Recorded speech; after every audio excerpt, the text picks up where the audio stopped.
कौशल काशी का एक ऐसा नाम जिसने दुनिया में अपनी छवि बनाई, तो अपने बिंदास अंदाज से, अपने बनारसीपन से और अपने ज्ञान की गहराई से। कौशल जो अक्खड़ अड़ीबाज फक्कड़ व्यक्तित्व, लेकिन बहुत ही साधारण व्यक्तित्व का स्वामी आज हमारे बीच नहीं है, लेकिन उनके असंख्य चाहने वाले देश के कोने कोने से, परिजनों के दिलों में बसे सभी चाहते हैं कौशल का व्यक्तित्व जो सार्वजनिक था, जो अपनापन था, जो कभी भी किसी को भी पराया नहीं मानता था, वह कौशल दिलों में रहे, समय तक रहे, बहुत दिनों तक रहे। जी हाँ, 67 वर्ष की उम्र में काशी का कौशल जब हमसे विदा लेने लगा तो असंख्यों की आंखें नम हुई, विश्वास नहीं हुआ, क्योंकि वह तो जीवन को जीता था, काशी में रमता था, लोगों के हृदय में बसा हुआ था। कभी कौशल काशी हिंदू विश्वविद्यालय से देश के तमाम राष्ट्रपतियों, प्रधानमंत्रियों से मिला करता था, लेकिन परिवार से जुड़ा रहता था। उसके परिजन, उसके परिवार थे, लेकिन उसका वृहद परिवार उसका समाज था। उसने दिखाया कि व्यक्तित्व का बड़ा होना सिर्फ पद से नहीं, कद से नहीं, बल्कि व्यक्तित्व का बड़ा होना बिल्कुल जमीन से जुड़े रहकर हो सकता है। हमने विगत कुछ दिनों से कौशल के बिना जो दिन देखा, उससे कौशल का न होना एक खालीपन जैसा है। उसका वह कमरा पुस्तकों से भरा हुआ, उसका वह व्यक्तित्व अस्तित्व से भरा हुआ, उसकी रचनाएं, उसकी पुस्तकें, उसके ज्ञान, सब कुछ बौना था उसके सरलता के आगे, उसके सीधेपन के आगे, उसके बच्चा दिल के आगे। वो जिससे मिले गले लगा के मिले, खूब रंग भर कर अपने विद्यार्थियों से खेले। पूरे देश में भ्रमण करता हुआ कौशल मानो समाज के कोने कोने तक पहुंचना चाहता था, विविधता में एकता का संदेश देना चाहता था, सीखना चाहता था, जानना चाहता था इस देश को। और साथ ही साथ कौशल स्थायी होकर अपने सभी परंपराओं का निर्वहन करते हुए और बिल्कुल साधारण सा जीवन जीते हुए जीवन भर जीता रहा, और करुणामय स्वभाव की वजह से लोगों के बीच में बना रहा। जी हाँ, आज हम सब जुटे हुए हैं कौशल को श्रद्धांजलि देने, कौशल को नमन करने, कौशल के बिना रहने की आदत डालने। लेकिन कौशल तो तक रहा है, हमें ऊपर से खिलखिला रहा है हमारे अपनों के दिलों में, और सतरंगी बन लोगों के पास बना हुआ है, बना हुआ है, बना हुआ है। जी हाँ, कौशल बच्चा था लेकिन सच्चा था। जी हाँ, कौशल पर्यावरण प्रेमी था, पौधों के बीच पे रहने वाला था, मिट्टी से जुड़े रहने वाला था, लेकिन शौकीन भी था। कौशल गंगा प्रेमी भी था, गंगा पूजक भी था, गंगा अर्चक भी था। कौशल एक राजनेता, एक नेतृत्वकर्ता भी था। कौशल भारत माता का सपूत था, भारत माता का सपूत था। जी हाँ, आप सभी कौशल को परिवार से अधिक जानते हैं। आप सभी कौशल को परिवार से ज़्यादा पहचानते हैं। कौशल परिवार के तो थे, पर परिवार से ज़्यादा कौशल समाज के थे। इसीलिए कौशल के चित्र को उकेरते समय चित्रकार को लगता है माने कोई हूबहू कौशल उकेर कर कौशल बनने की चेष्टा करना। और श्रद्धांजलियों का तांता कौशल के बिना जो लगा रुका नहीं।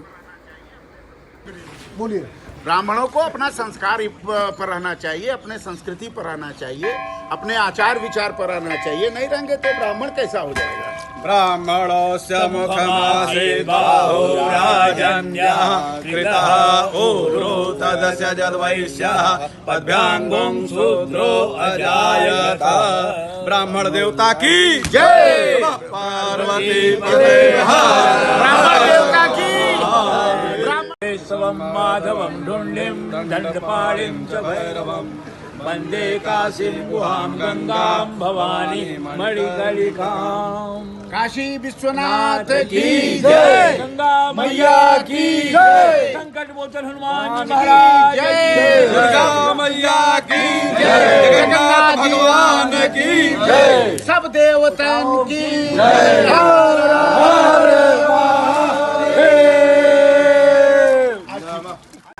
वीडियो बना दो। ये आप क्या कर रहे हैं? ये जो है शिवलिंग बना रहे हैं हम। अच्छा।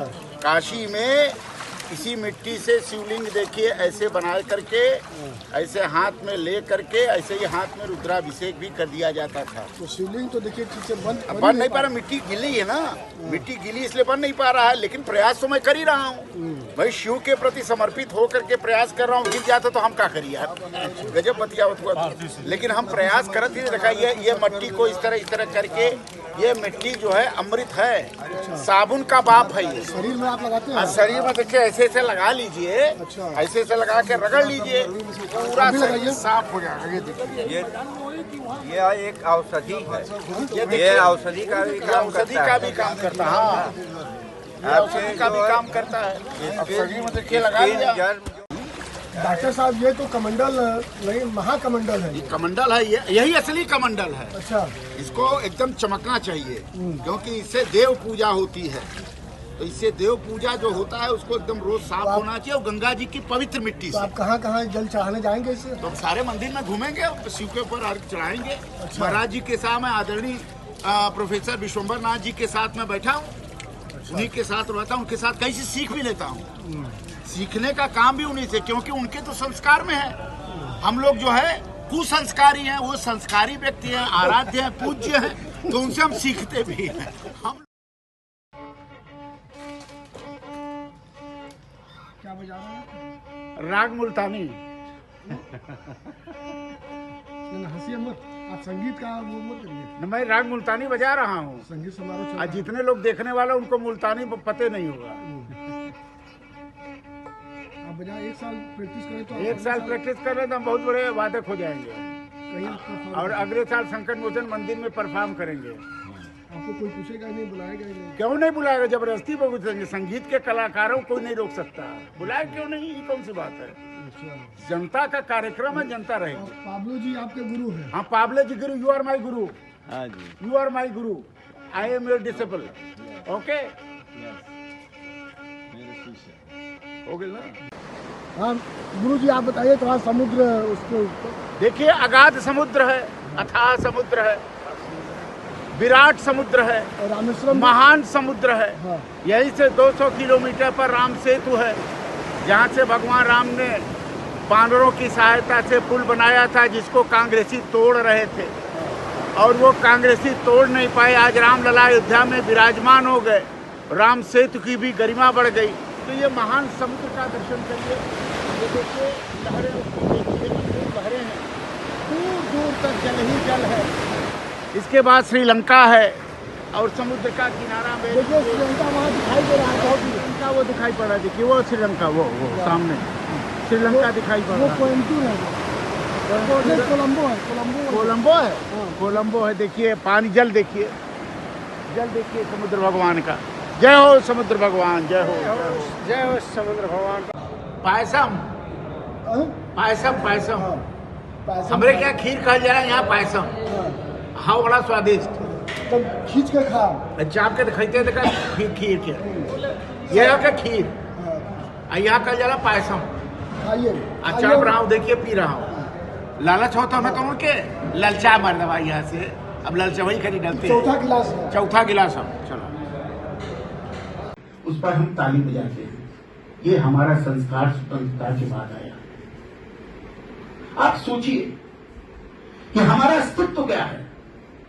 हम जिस देश के नागरिक हैं, जिस देश का नाम सुन करके हम गौरव करते हैं, भारत माता की जय बोलते हैं, वंदे मातरम बोलते हैं, हम यही नहीं जानते कि हमारी भारत माँ कैसे है, हम माँ की बरखा बंदे कैसे करते हैं, ये हम नहीं जानते। एक नारे के रूप में हम उसको उद्घाट करते हैं। ये देश का दुर्भाग्य नहीं है दुनिया। स्वतंत्र भारत में जो कुछ भी ज्ञान के क्षेत्र में हुआ, उसने भारत को ज्ञानिक क्षेत्र में पीछे कर दिया। कोविड काल के बाद जब दुनिया में विचारों का संकट पैदा हुआ, तो दुनिया यह मानने लगी कि कहां का विचार, कौन सा विचार, कहां व्यक्तिवाद गया, कहां उपयोगितावाद गया, कहां मार्क्सवाद गया, कहां ये सारे फेमिनिज्म गया, ये सारे के सारे वाद प्रतिवाद विचार ये कोविड काल में खत्म हो गए थे। लेकिन भारत का ज्ञान भी उस समय जीवित था।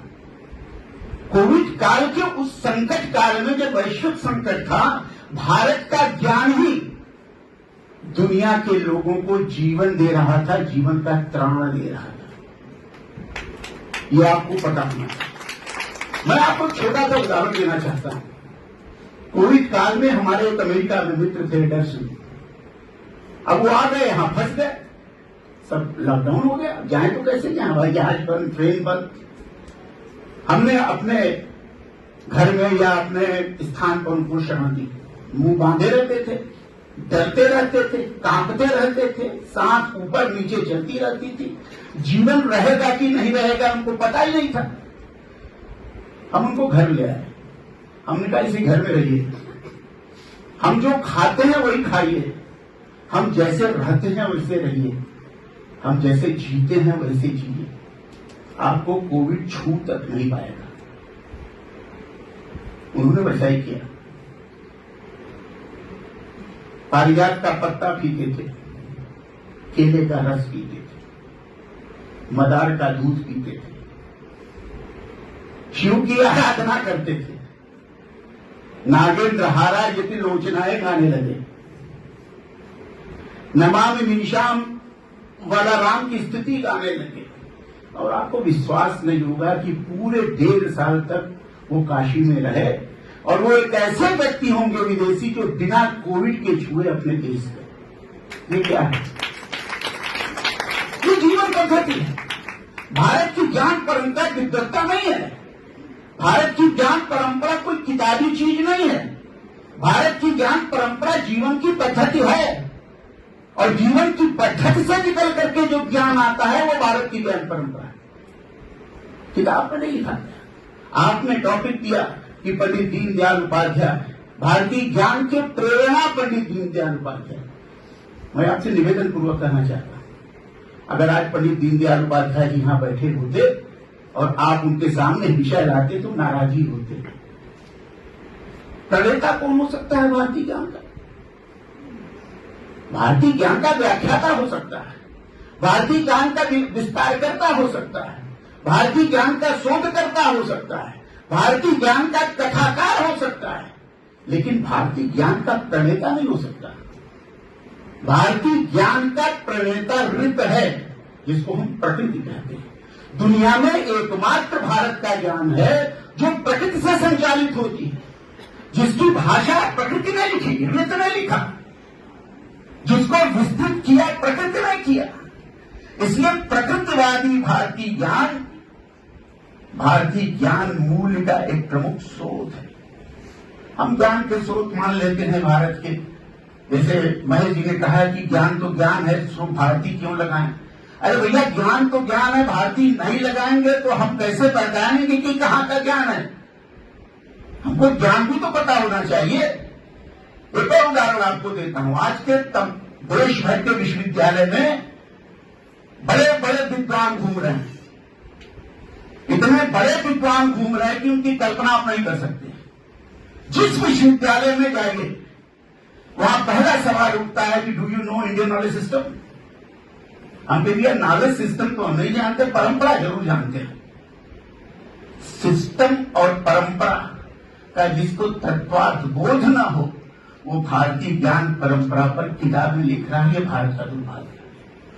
मुझे तो आश्चर्य हुआ, एक किताब मुझे मिली, इंडियन नॉलेज सिस्टम,